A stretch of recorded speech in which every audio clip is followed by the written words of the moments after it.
We're back here from Borio's Restaurant, 8891 McDonald's Parkway in Cicero, New York.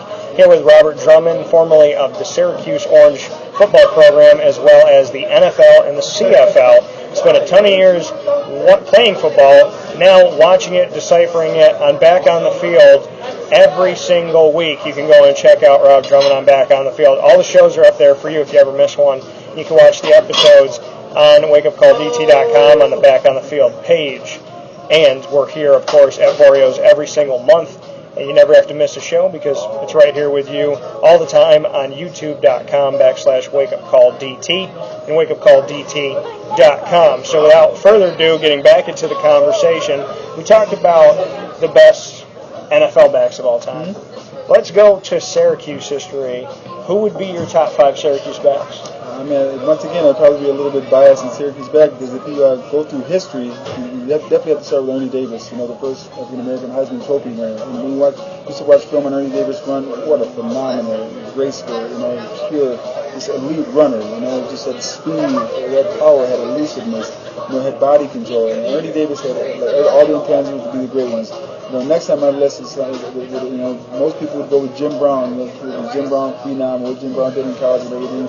But I would have to go with Floyd Little. I'm a little biased with Floyd Little, the smaller in stature back, but he got to those tough, hard-earned yards, with a great fleet-of-foot back, and just got the job done. And you still got the body to play right now. Yeah, played back.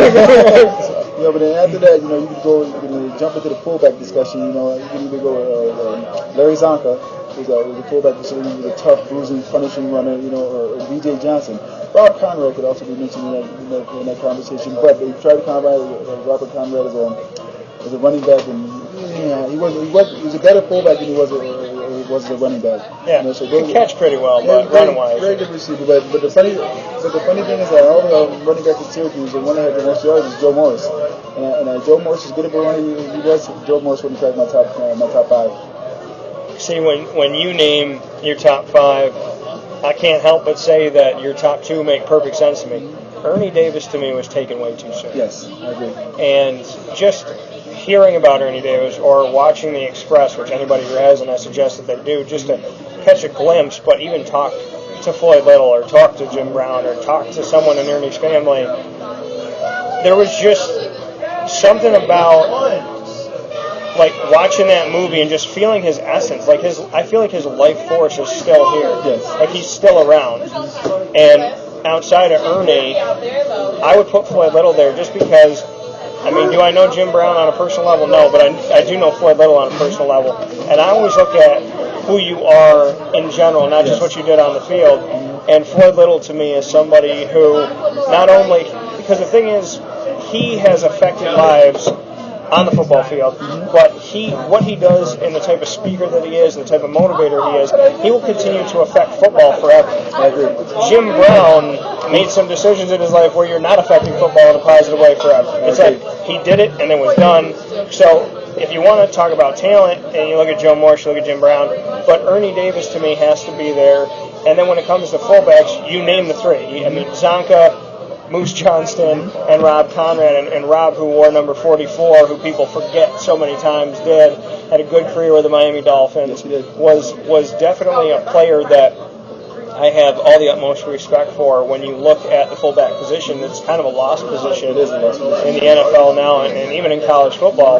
So, I think you described it exactly how I look at it, is Ernie Davis the person and Floyd Little the person outweigh anything that people can put into discussion in my mind. I agree. I think Jim Brown was a little more, I know Jim Brown was a little more on the radical side, whereas Floyd's a mild-mannered, mellow, he'll always give you a hug, he always says hello, go out of his way to just make you feel very uncomfortable, even if it's an uncomfortable situation. I have a lot of respect for that man. I have and always will. A good friend of mine, he always gives you the best advice he possibly can give you, but then Jim goes at you like a chainsaw, But they both, as far as talent, they're both on an equal caliber, but as far as person, Floyd Little definitely was a better person, I think, Backfield personally.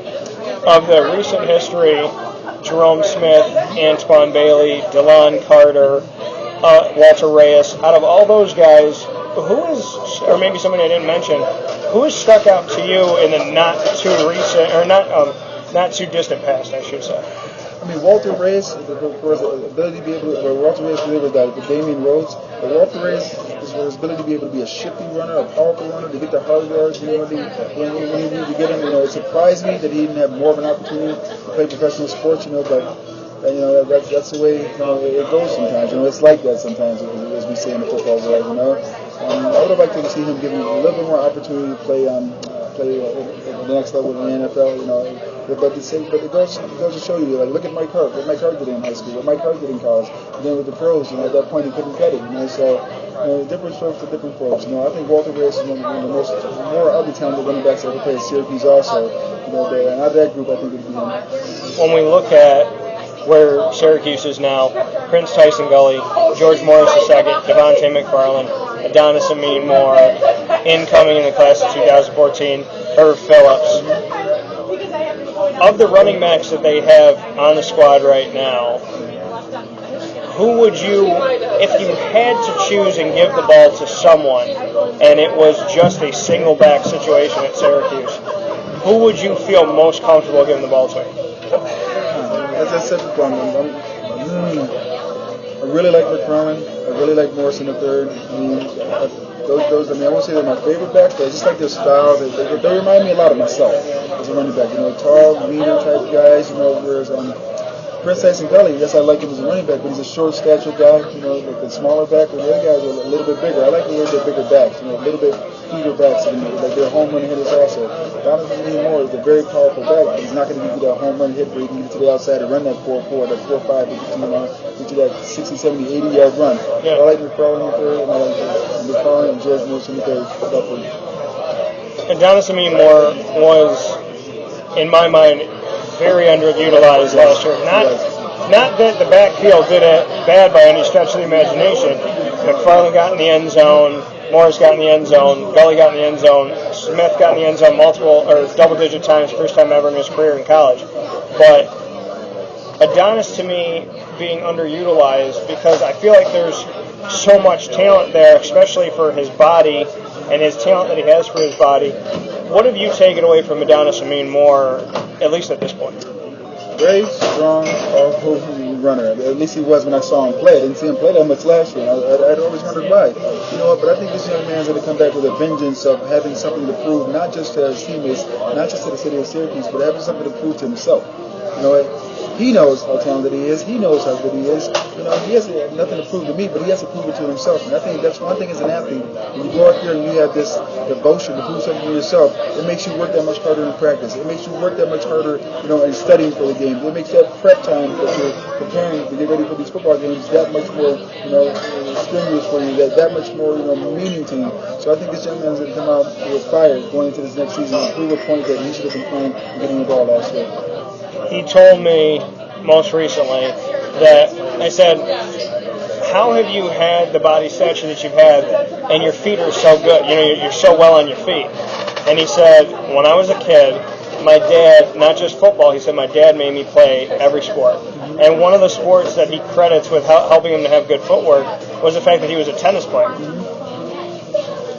Has there ever been anything, maybe in your life, that you did outside of the football world that affected your footwork in a good way, like something like he had with tennis? I don't think there's one thing that did as far as the sport that affected my footwork. Like he did, I played multiple sports. I ran track and I played basketball.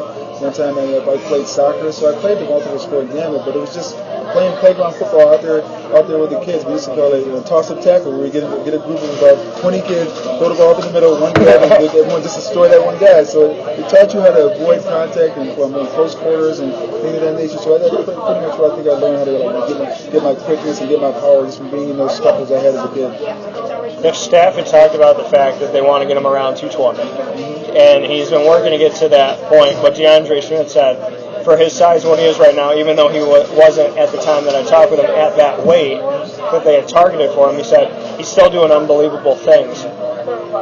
Could you see him, in the similar stature that he has, continue to be effective now that they're in the ACC? I think he'll be very effective. As I said before, that's a stacked backfield.